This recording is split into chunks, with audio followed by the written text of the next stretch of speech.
सिर्फ 2 टॉपिक्स पढ़ाऊंगी and I leave, I have to do some work today.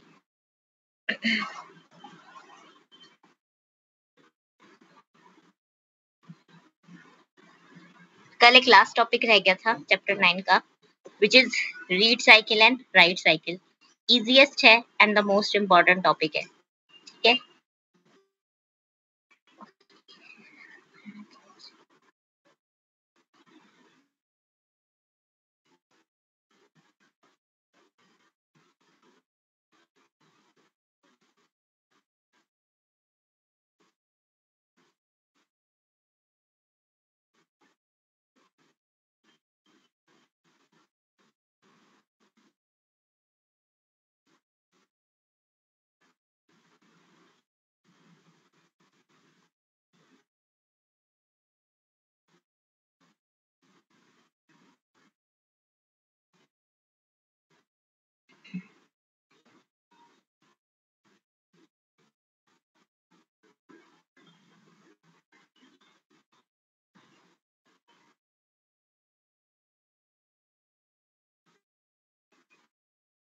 बस timing, ठीक है।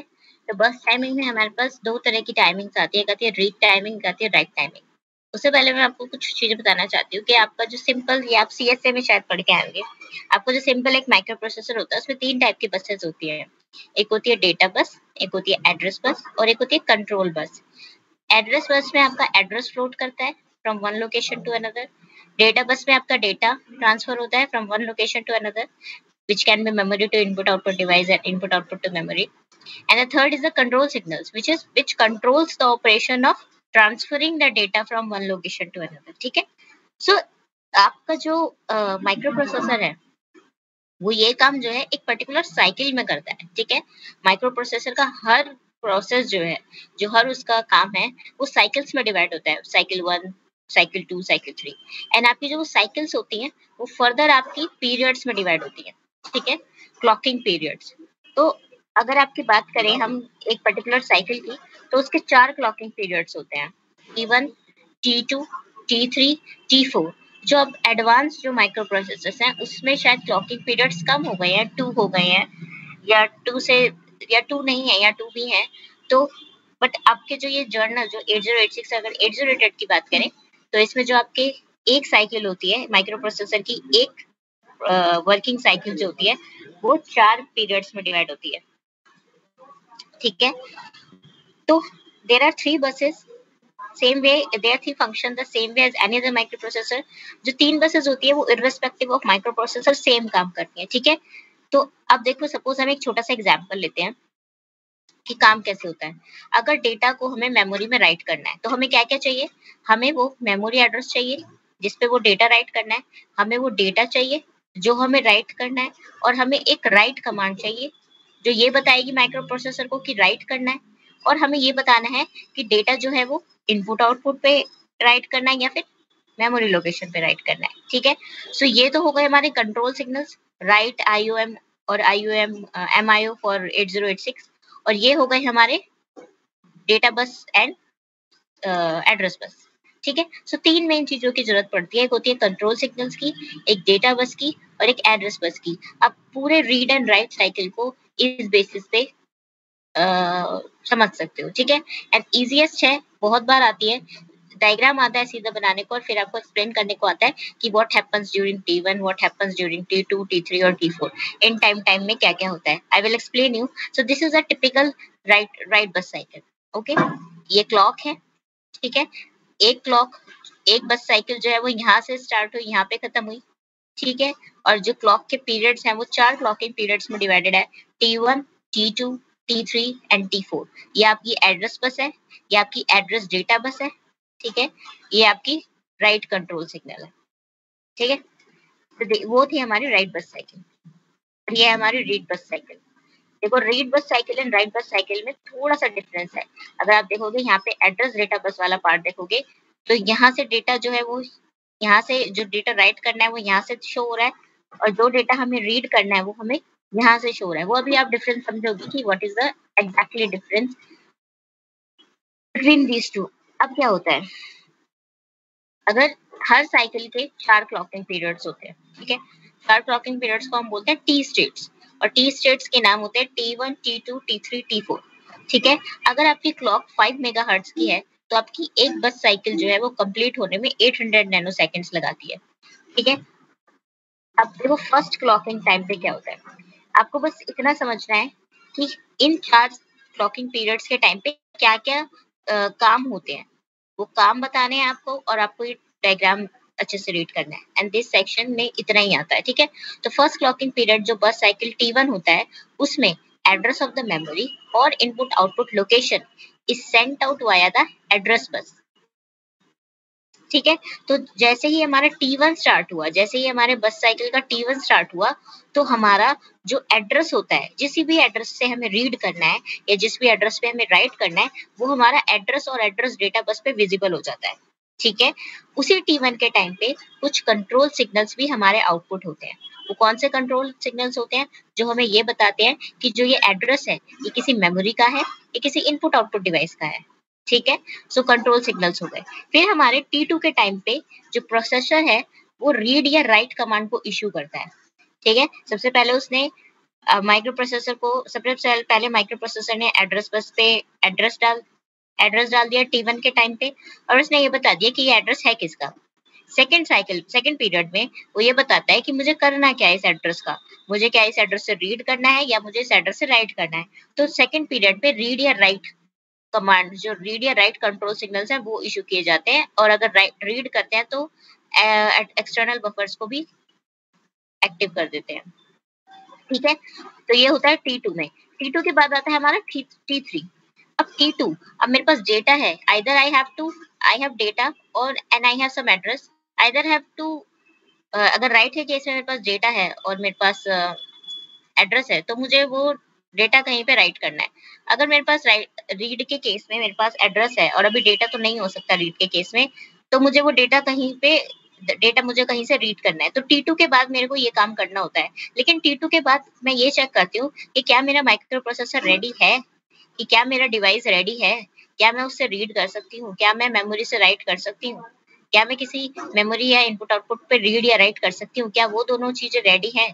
अगर वो रेडी है तो मैं T3 स्टेट पे चली जाती हूँ। ठीक है, और अगर वो रेडी नहीं है तो मेरा T2 स्टेट के बाद आता है TW स्टेट। ठीक है, T2 स्टेट के बाद आता है TW स्टेट। ओके, देखो सबसे पहले मैंने T1 पे गई, मेरा T1 पे मैंने एड्रेस दिया। सपोज ये राइट साइकिल है, मैंने एड्रेस दिया, मैंने कंट्रोल सिग्नल को बताया भाई ये मेमोरी है, मेमोरी राइट है, मुझे मेमोरी पे राइट करना है। मैंने MIO जो है वो 0 कर दिया, MIO जो है वो 1 कर दिया। सपोज 8086 की बात करें, MIO बार मैंने 1 कर दिया, तो मतलब मेमोरी है। ठीक है, मेरी सेकंड साइकिल के पीरियड में, मतलब सेकंड क्लॉकिंग पीरियड में T2 में मैंने बताया कि राइट करना है, WR को मैंने 0 कर दिया। अब मेरे पास डेटा है, एड्रेस है, राइट करने के लिए जगह भी है, मुझे पता है कहाँ करना है, लेकिन मेरा मेमोरी तैयार नहीं है। My memory is not ready to be return at this particular time. So उस केस में मैं T3 पे नहीं जाऊंगी, उस केस में मैं TW स्टेट में चली जाऊंगी, मतलब T वेट स्टेट।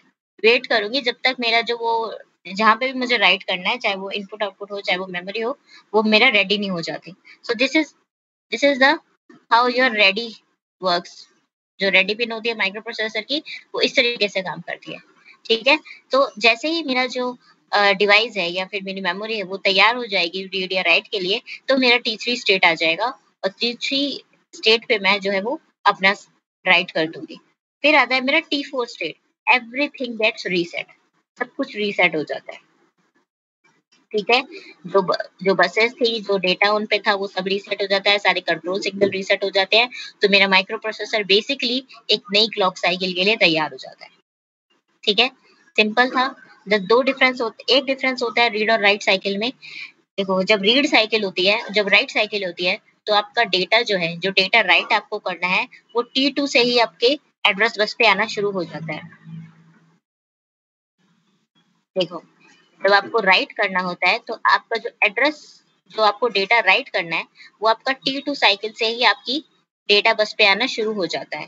ठीक है, लेकिन रीड के केस में आपका जो डेटा रीड करना होता है, वो T3 साइकिल से सैंपल होना शुरू होता है। ठीक है, T2 से नहीं शुरू होता, T3 से शुरू होता है. Okay, so this is the basic difference between read and write bus cycle, and that's all about the read and write bus cycle.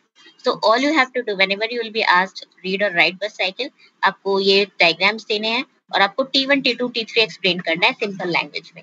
किसी का कोई क्वेश्चन आ रहा था क्या?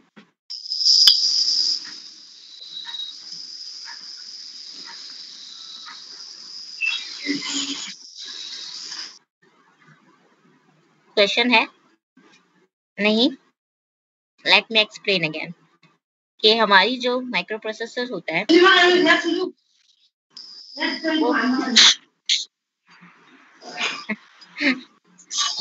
किसका माइक ऑन रह गया?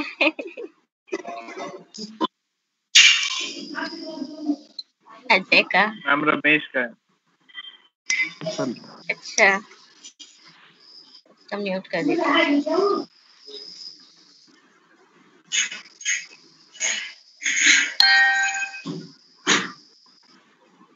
ठीक है, एक बार दोबारा से एक्सप्लेन कर देती हूँ.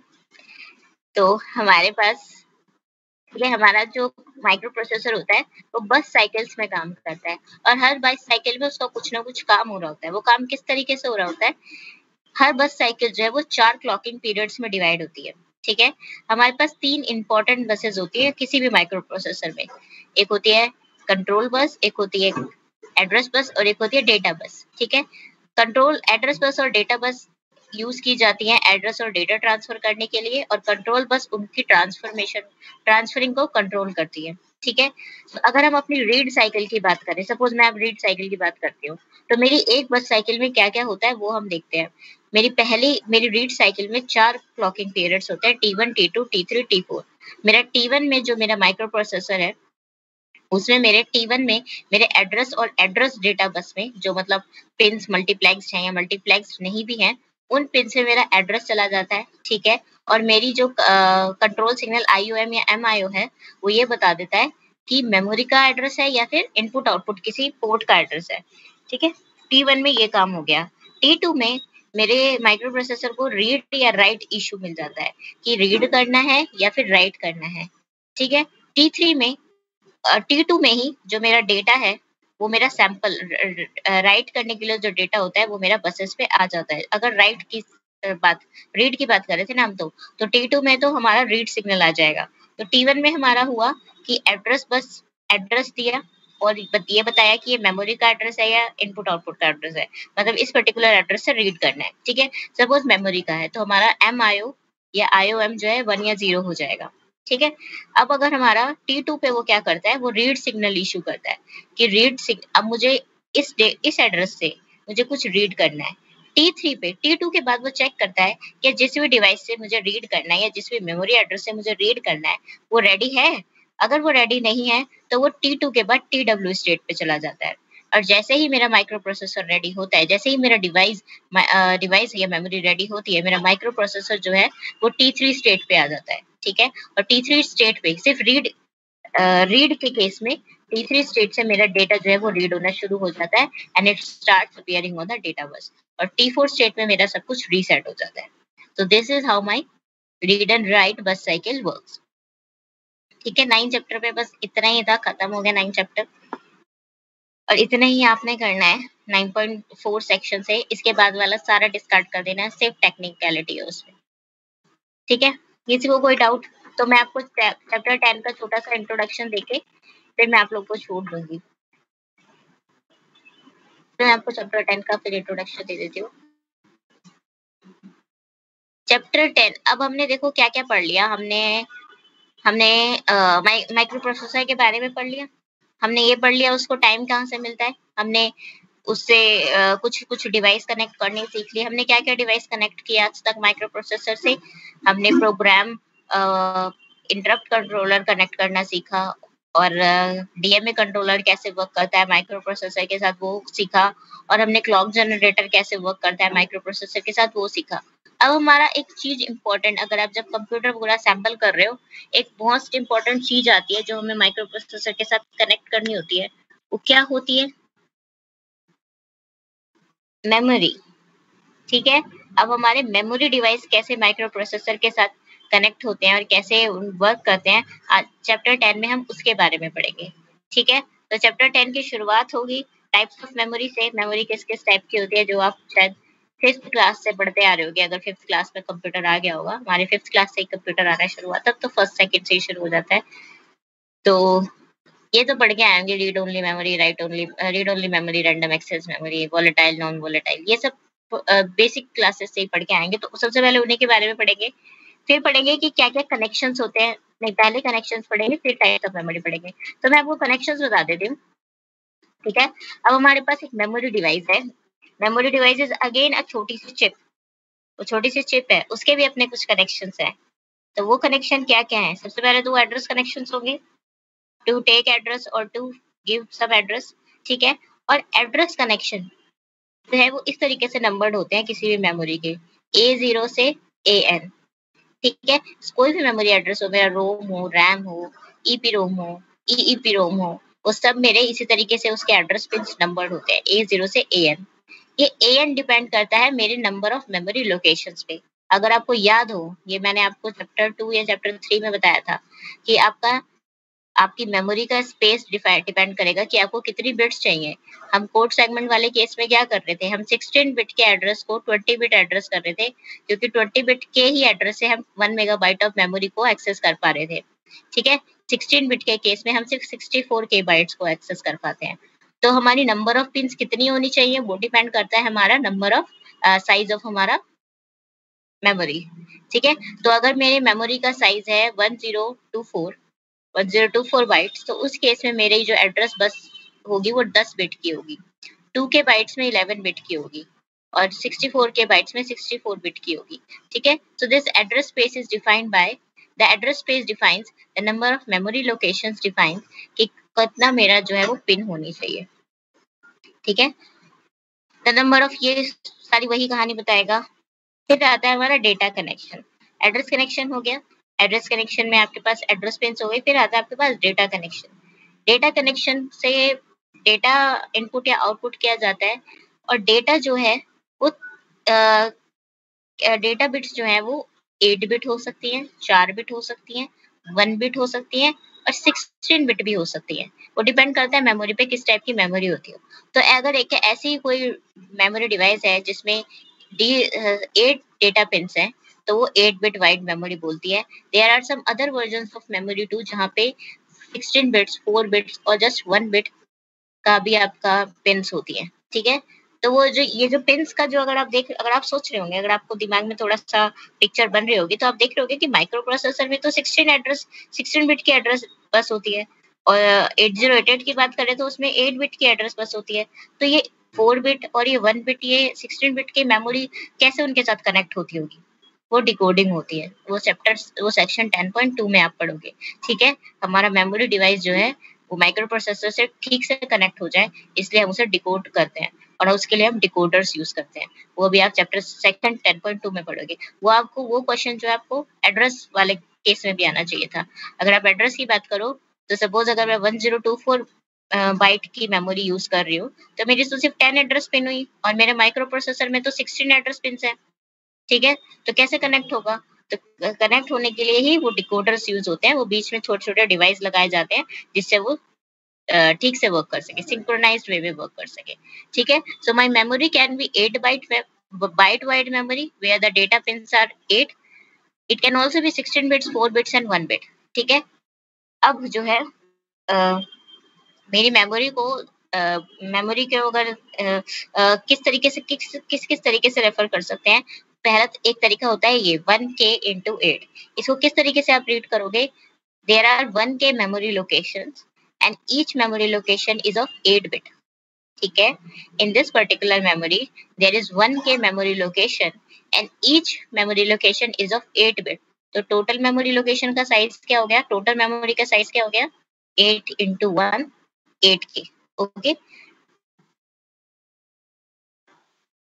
दिस इज हाउ कंफ्यूज मत होना। एड्रेस पिन्स, डेटा पिन्स वो अलग चीज है। मेमोरी को किस तरीके से रेफर करते हैं? अगर आप बाजार में मेमोरी, अगर आप कभी असेंबलर, हार्डवेयर डिजाइनर अगर आप बनोगे, बाजार में मेमोरी लेने जाओगे, तो वो आपको इस तरीके से मेमोरी बोल सकता है कि क्या ये 1K into 8 की है? ठीक है, या फिर ये 8 की मेमोरी है, मुझे 8 की मेमोरी दे दो, या फिर मुझे 1 के इंटू 8 की मेमोरी दे दो। This is the different ways of naming memory को, मेमोरी के नेम किस किस तरीके से हम ले सकते हैं। सो 1 के इंटू 8 तो बोल दोगे आप, या 8 के तो बोल दोगे, बट इसका आपको पता होना चाहिए कि 1 के क्या बता रहा है और 8 क्या बता रहा है। तो 1 के बता रहा है कि नंबर ऑफ मेमोरी लोकेशन इस वाली मेमोरी में कितनी है, ठीक है। देयर आर 1 के 1000 memory location, 1024, and each memory location is of 8 bits, ठीक है। each memory location 8 bit, there can be various variation, 16k into 1 और 16k into 4, मतलब 16k मेमोरी लोकेशन है और हर मेमोरी लोकेशन जो है वो 4 बिट की है। तो डिफरेंट डिफरेंट वेरिएशंस हो सकती है। जब आप अगर आप डिजाइन हार्डवेयर जब भी हार्डवेयर के काम करोगे, हार्डवेयर इंजीनियर बनोगे, so you will get to know कि there are so many variations of a memory device. Next आता है सिलेक्शन कनेक्शन। सिलेक्शन कनेक्शन का काम यही होता है कि मेमोरी डिवाइस को सेलेक्ट और डीसेलेक्ट करना। इसमें कुछ इनपुट्स होते हैं, जैसे आपके चिप सेलेक्ट, चिप इनेबल और सिंपली सेलेक्ट। ये इनका काम यही होता है कि जब ये ऑन होंगे, जब ये 0 या 1 होंगे तो ये ऑन हो जाएंगे, और 0 या 1 नहीं होंगे तो ये ऑफ हो जाएंगे। डिपेंड कि ये बार पिन्स है या एक्टिव लो पिन्स है या एक्टिव हाई पिन है। क्योंकि ये सारी एक्टिव लो पिन्स है तो ये 0 होने पे एक्टिव हो जाएंगी और 1 होने पे हाई हो जाएंगी। Along with that we have read और राइट कंट्रोल कनेक्शन।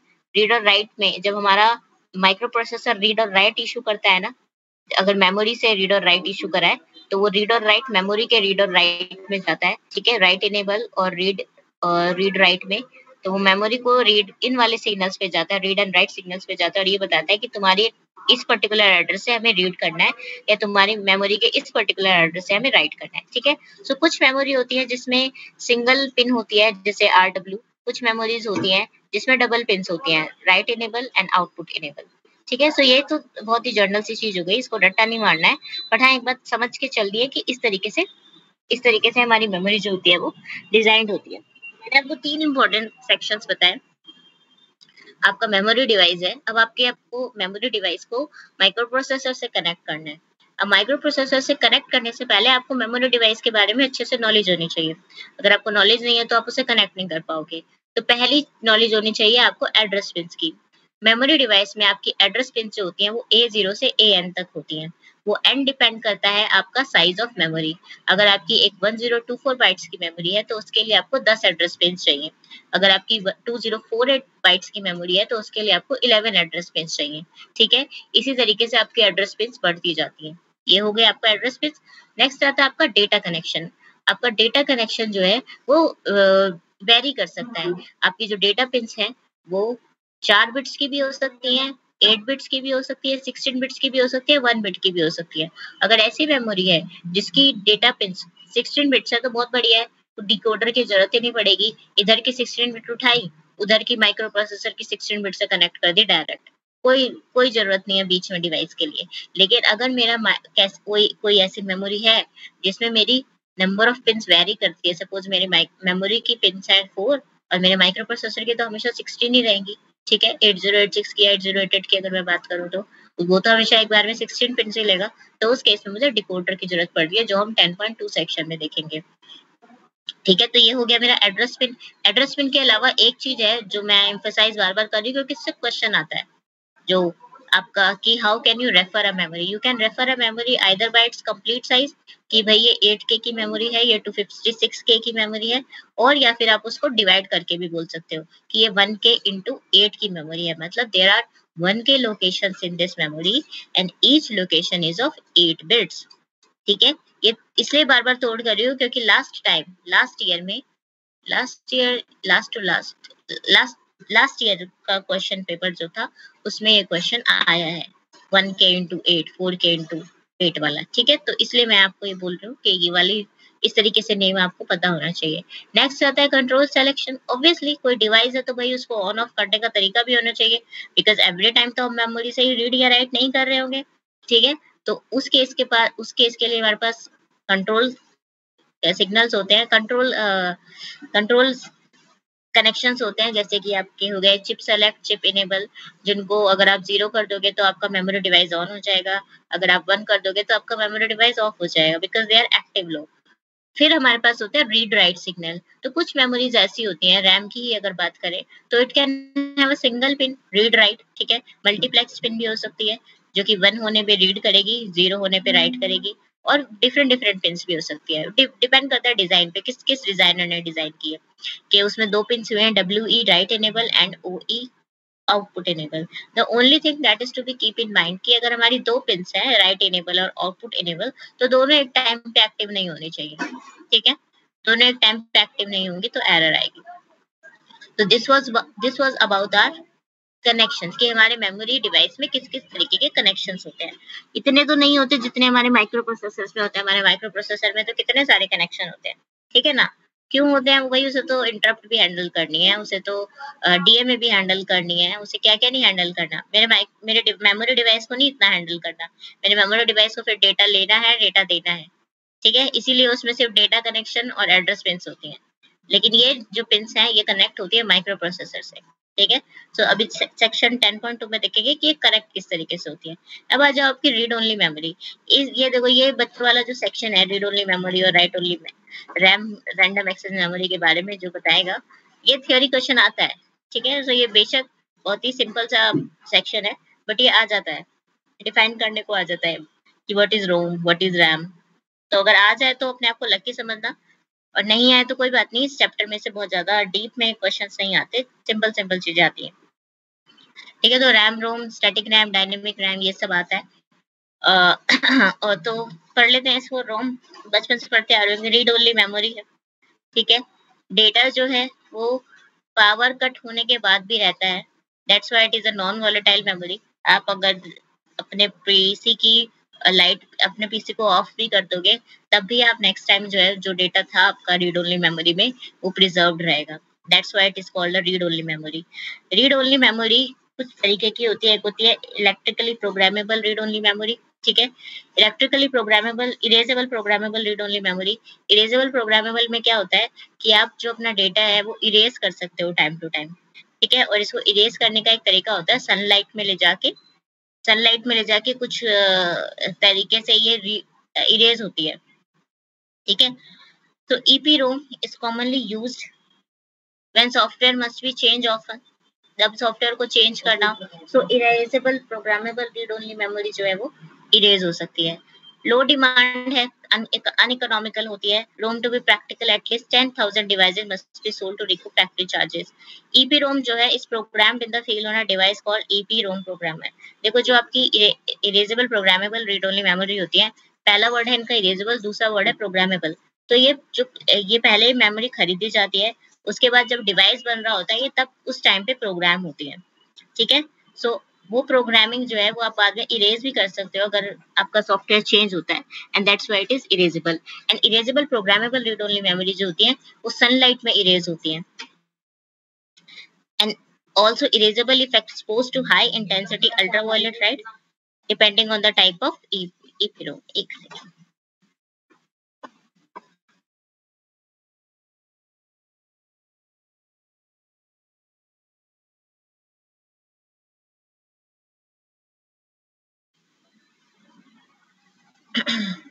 ठीक है। तो EPROM जो है it is programmed in the field of device called EP programmer. EPROM programmers के थ्रू प्रोग्राम की जाती है, एंड इरेज भी उन्हीं के थ्रू की जाती है हाई इंटेंसिटी अल्ट्रावायलेट लाइट में। नेक्स्ट आती है आपकी programmable read only memory is also programmed in the field by burning open tiny nichrome और सिलिकॉन ऑक्साइड फ्यूजेस। सो इस प्रोसेस से, I don't know what this process is, मुझे नहीं पता ये प्रोसेस कैसे काम करता है, टाइनी नाइक्रोम और सिलिकॉन ऑक्साइड फ्यूजेस, ठीक है। तो I don't know how what this process is, but the programmable read only memory is programmed like this, and that's why it is very rare in use। okay, next आती है आपकी electrically erasable program read only memory.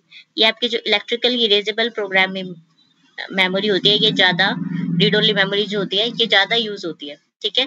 So a newer type of read mostly memory is called flash memory, also called EEPROM, electrically erasable programmable read only memory। so it is erasable, programmable तो again when device will be, device को जब make करते हो तो उसी के साथ आपकी रोम प्रोग्राम होती है। अब इलेक्ट्रिकली इरेजेबल का क्या मतलब है, तो इलेक्ट्रिकली इरेजेबल का मतलब है कि इट इज ये जो है आपके सिस्टम में ही इसको आप इरेज कर सकते हो, but it takes more time than RAM.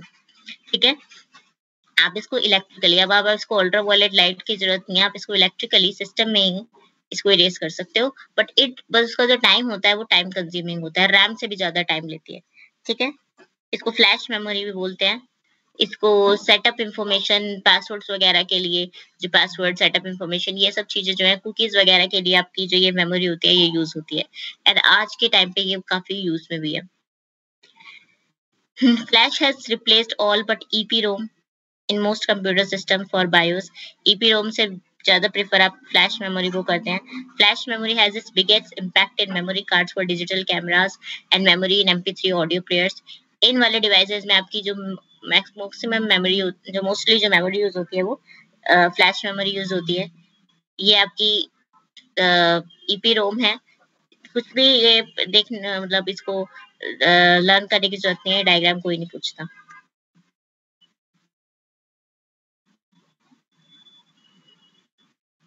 फिर आती है आपकी स्टैटिक रैम और डायनेमिक रैम। अब रैम क्या होती है? आपकी random access memory. Random access memory मतलब कि जब as long as the power is on, जब तक कि आपकी पावर अप्लाइड है तब तक ही आपका जो कंटेंट है वो प्रिजर्व रहेगा। जैसे ही आपने पावर खत्म कर दी वैसे ही आपका सामान जो है वो उड़ जाएगा।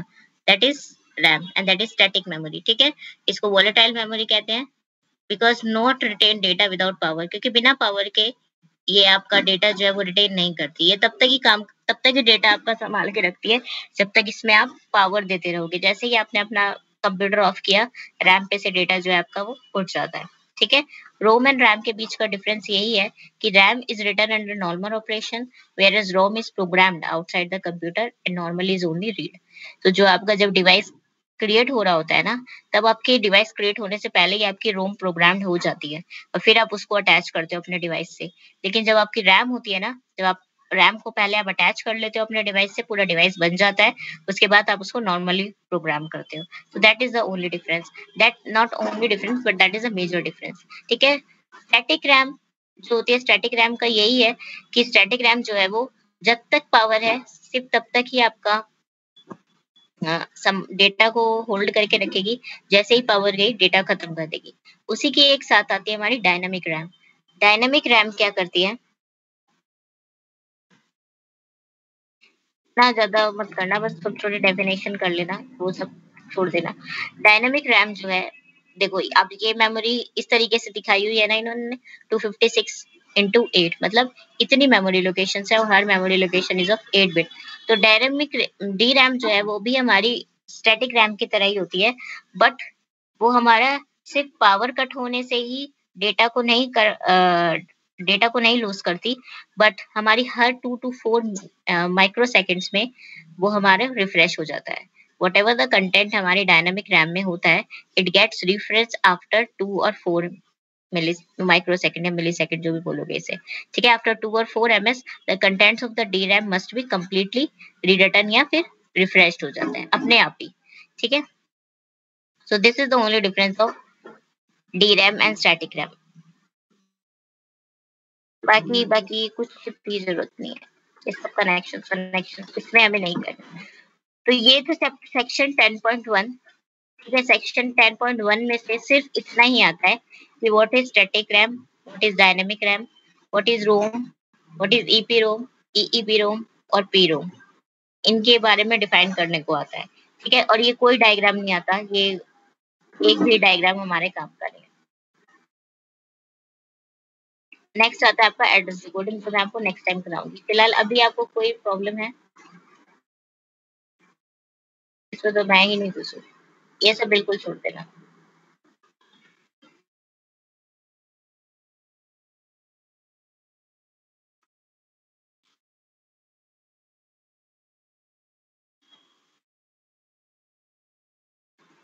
कभी कभी डिफरेंस भी आ जाता है रोम एंड रैम में,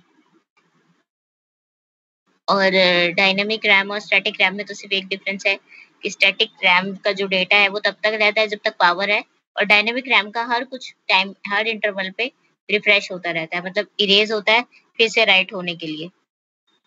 ठीक है, so that is the only difference. इसकी टेक्निकलिटी पे बहुत ज्यादा नहीं पूछना, कोई नहीं पूछेगा। टेक्निकलिटी में जहाँ घुसना है इस चैप्टर के वो 10.2, 10.3 एंड 10.4 हो गए। ठीक है, किसी को कोई डाउट नहीं है तो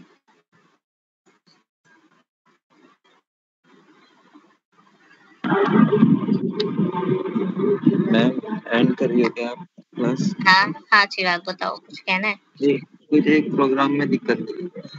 बताओ कौन सा प्रोग्राम? कौन सा प्रोग्राम? मैम वो था सॉर्टिंग का। हाँ बताओ। एक सेकंड में प्रेजेंट करा गया। रुको मैं तुम्हें वो बना दूं, प्रेजेंटर बना दूं। मैम साई को बनाओ, मैम वो करेगा, उसको रेडी है अच्छा लैपटॉप। सचिन बनाऊं? कहाँ गया ये? लो हो गया ज्वाइन हो गया भाई, ज्वाइन हो गया। ठीक, बना दिया।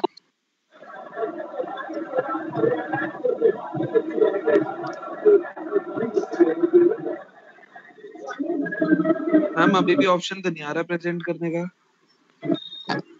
सचिन तुम्हें क्या है ना, मैंने तो किसको बना दिया प्रेजेंटर? Make a presenter. हाँ अब आया, आ गया। दो कैसे आ रहे? अच्छा मैंने मैम सचिन सेठ को बना दिया था पहले। दिख रही है मैम? रुक जाने, अभी नहीं है कुछ भी। नहीं अभी नहीं आ रही।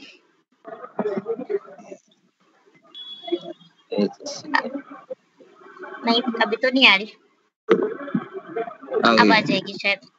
आ गई। हाँ तुम्हारी स्क्रीन दिख रही है आई गेस। हाँ अब दिख गई। हाँ मैम हम ये DI में ये CS में हूँ, एक तो ये 45 है। ये क्या कर रही है मैम? अच्छा तुम्हें DI में CS की क्यों जरूरत है? ये DI में CS देखो, एक तो हम एक एरे जो है हम चला रहे हैं हर एलिमेंट से कंपेयर करने के लिए, और एक एरे हम चला रहे हैं हर नंबर ऑफ एलिमेंट्स के लिए। तो ये जो DI है ना, ये नंबर ऑफ एलिमेंट्स के साथ काम कर रहा है। ठीक है, अगर आप इसको खाली इस वाले एरे से लोगे ना तो खाली इस वाले एरे से काम नहीं करेगा, आपको DI पॉइंटर ही मेंटेन करना पड़ेगा। तो ये वाला DI जो है basically for the total number of elements कितने हैं उनका काम कर रहा है। जैसे कि अगर आपने फर्स्ट एलिमेंट को सेकंड से कंपेयर किया, फिर थर्ड से कंपेयर किया, फिर फोर्थ से कंपेयर किया, तो वो वाला काम तो ये वाला एरे कर रहा है। ये क्या कर रहा है, ये नंबर ऑफ एलिमेंट्स के लिए काम कर रहा है कि अगर तो 4 एलिमेंट्स है। हाँ तो मैं DI की जगह किसी और रजिस्टर में भी रख सकता हूँ ये? हाँ किसी और में रख लो, बस नीचे भी उसी को चेंज करना। डिग्री पॉइंटर तो कोई भी यूज कर लो, बट ऐसा ही मत यूज करना। हाँ मैम, मतलब वही ना कि मैं कोई और मतलब पर्टिकुलर DI नहीं यूज कर सकता, मतलब मैं कुछ भी यूज कर सकता हूँ, पर्टिकुलर DI कंपलसरी नहीं है ना? नहीं। हाँ मैम यही पूछा, DI का कोई पर्टिकुलर रोल हो क्या था इसमें? एरर आती है तो मुझे बताना। नहीं मैं एरर नहीं, मैं पर्टिकुलर DI, मुझे लगा DI ही यूज कर सकते हैं पर्टिकुलर, इसलिए नहीं ऐसा कुछ नहीं ऐसा नहीं। और मैम इसमें एक और क्वेश्चन है, SI को 1 से क्यों स्टार्ट किया, 0 से क्यों नहीं किया? हम तो 0 से एलिमेंट डालना स्टार्ट किया था। SI को 1 से स्टार्ट किया, ये कहाँ के लिए?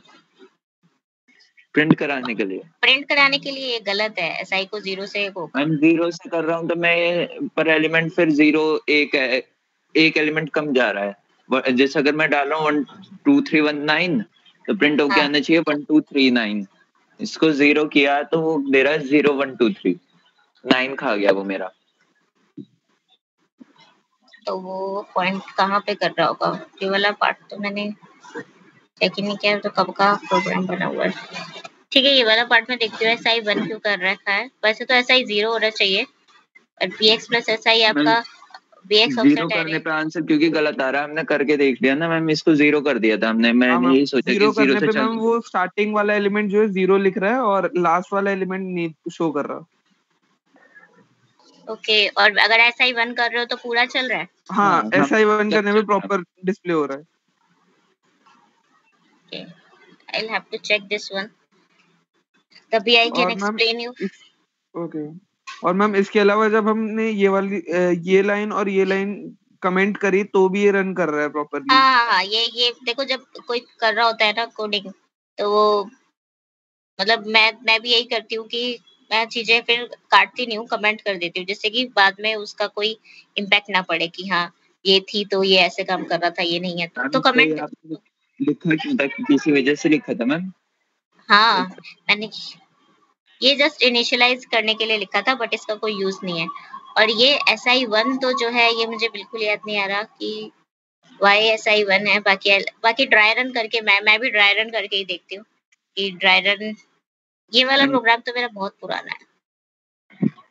क्योंकि मैम 1 ना, क्योंकि 0 से समझ ही नहीं आ रहा, 0 पे पॉइंट करना चाहिए ना, बेस इंडेक्स आगे कैसे जा रहा है इसका, हाँ या तो बेस तुम लोगों इंडेक्स ने आगे ड्राई बढ़ रन रहा करके देखा? है। ड्राई रन का इतना आइडिया नहीं मिल पा रहा ना, अभी तो प्रोग्राम में डीआई का ही नहीं समझ पाया था, इसलिए मैंने ड्राई रन किया अभी नहीं। अच्छा चलो DI तो कोई भी जर्नल पर्पस रजिस्टर आप ले सकते हो, ठीक है। DI का तो कोई इशू नहीं है, कोई भी आप रजिस्टर ले सकते थे जब तक आप जंप नॉट जीरो डिक्रीमेंट के साथ उसको यूज कर रहे हो। SI का वन मुझे देखना पड़ेगा, व्हाई इट्स SI1।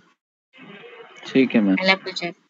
और I will see if there is some alternative for doing that also, कि अगर SI के अलावा अगर हम किसी और पॉइंटर को 0 करके BX करते हैं, या फिर DI को ही अगर हम यूज करते हैं, सपोज हम इसको बेस प्लस इंडेक्स यूज ही ना करें, हम इसको खाली ऐसा ही रिलेटिव करो। हाँ SI की तरह भी कर सकते हैं, तो क्या वो 0 से चलता है? चेंज करके देख लेंगे, कोई बात नहीं।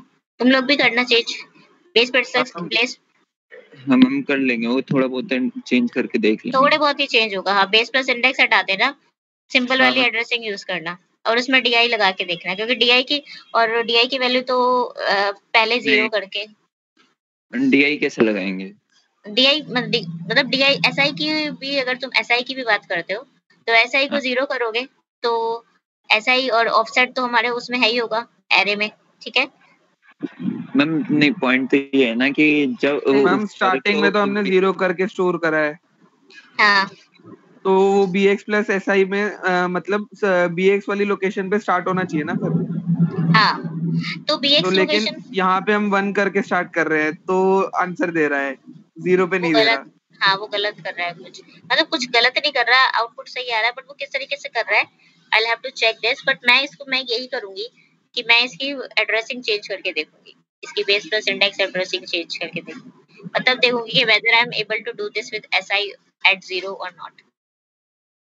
ठीक है, वरना हमारा एरे गलत स्टोर हो रहा है, यानी तो अगर SI 1 से वो कर रहा है, समझ रहे हो ना, तो वही तरीके हैं, हाँ या तो फिर एरे गलत स्टोर हो रहा है, मतलब वो एक मैम स्टेप कहीं नीचे। ऐसा तो नहीं है कि एक्सचेंज की की वजह से वजह कुछ से इशू आ रहा है?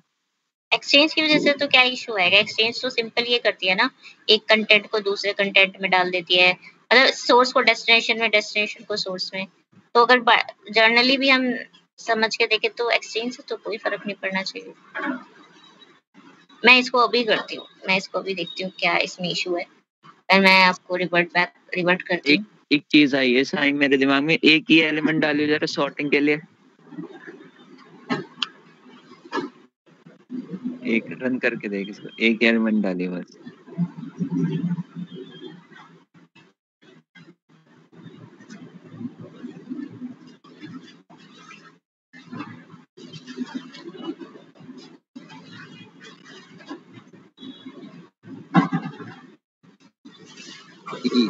अरे सी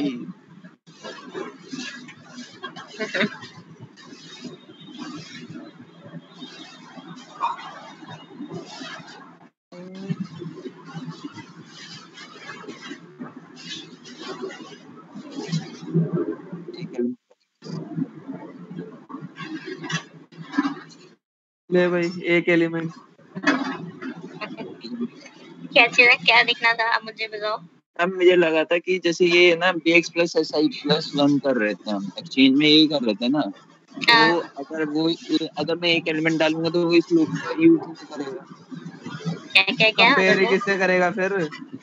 वो कंपेयर ही नहीं करेगा ना, तो वो एक्सचेंज का सीन नहीं पड़ेगा। क्या पता, मुझे लग रहा है एक्सचेंज से वो एक कदम आगे सब कुछ एक्सचेंज कर रहा हो, जरूरी तो नहीं है ना।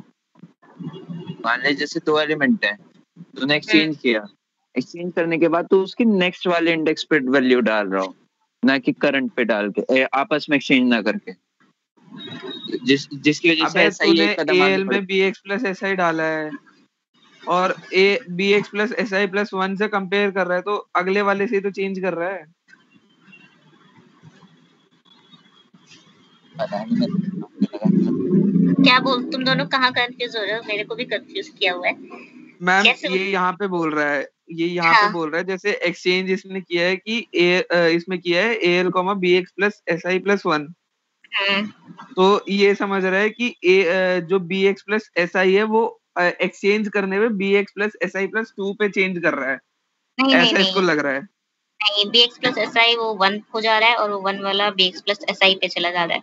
इंडेक्सिंग है ना, ये तो इंडेक्सिंग है, इनका कंटेंट चेंज हो रहा है ना। मैम ये देखो जीरो करने पे कैसे दिखा रहा है। ये बता, जीरो प्रिंट कैसे कर रहा है वो?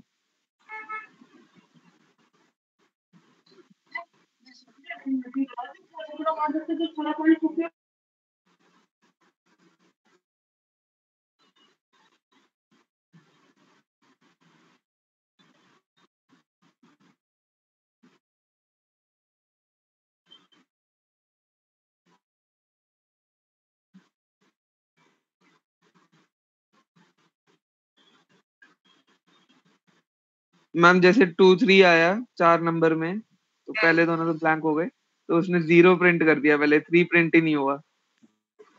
और ये पहला उसने एलिमेंट्स लिए भी नहीं है क्या एरे के? नहीं मैम वो एंटर हो गया था एक्चुअली गलती से। अच्छा ओके, रीरन कर दो। 2 3 1 9, तो ठीक है। ये यहाँ पे 9 नहीं आ रहा, सिर्फ 0 आ गया एक्स्ट्रा। अबे ओके, जीरो, तो ऐसा उस वैल्यू, उस जगह पे जीरो वैल्यू स्टोर्ड होगी।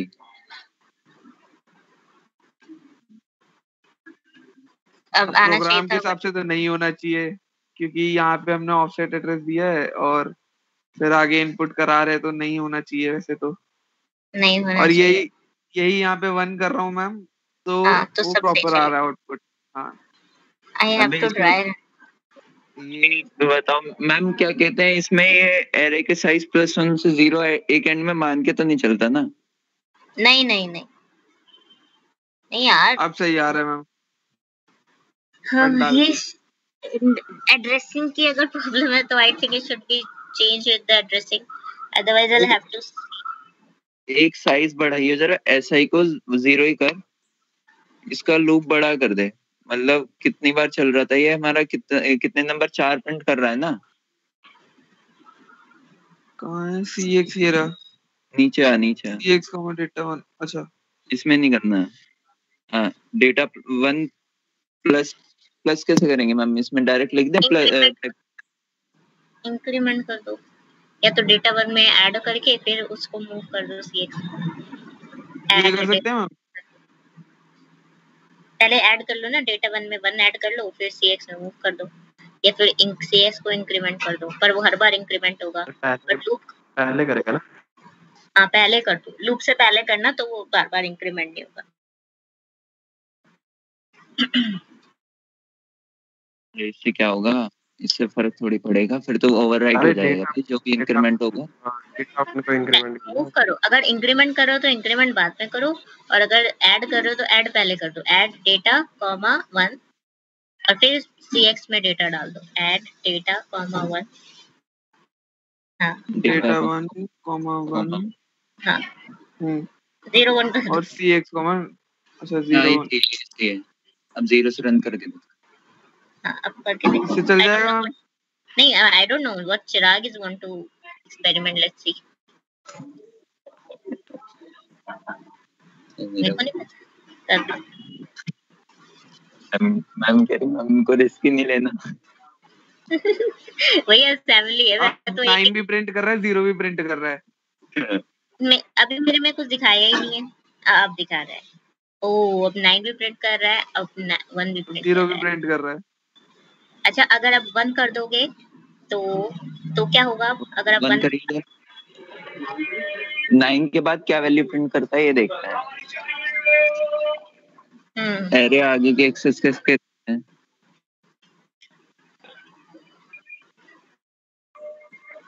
अब 0 लास्ट में प्रिंट कर दिया।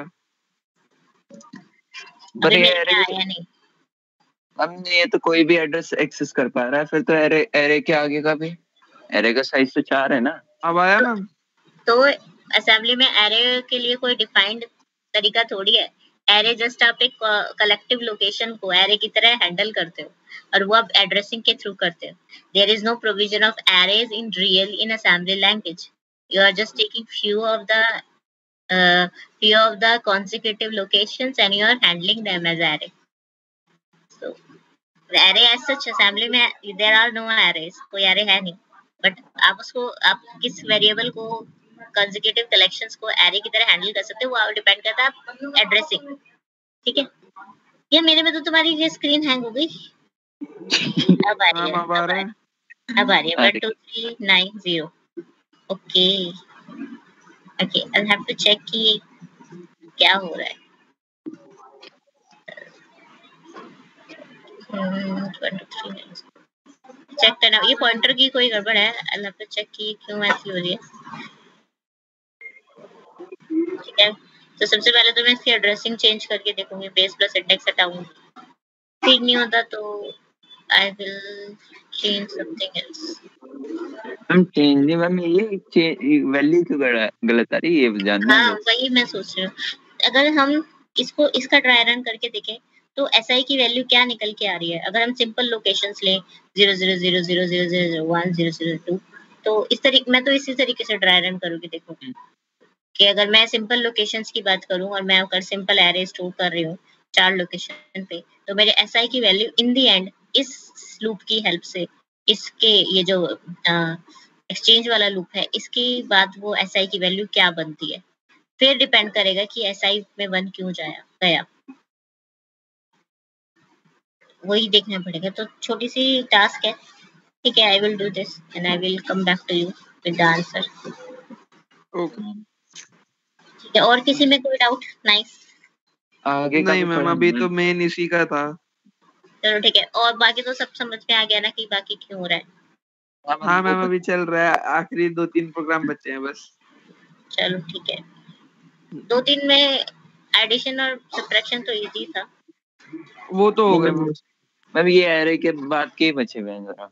एरे के बाद ठीक है कोई नहीं, टाइम लो आराम से. लीनियर सर्च, बाइनरी सर्च बचा है मेनली. ठीक है, बाइनरी सर्च हो गया. और किसी को कोई प्रॉब्लम? कोई जाना चाहता है तो जा सकता है. I have taken your attendances, so.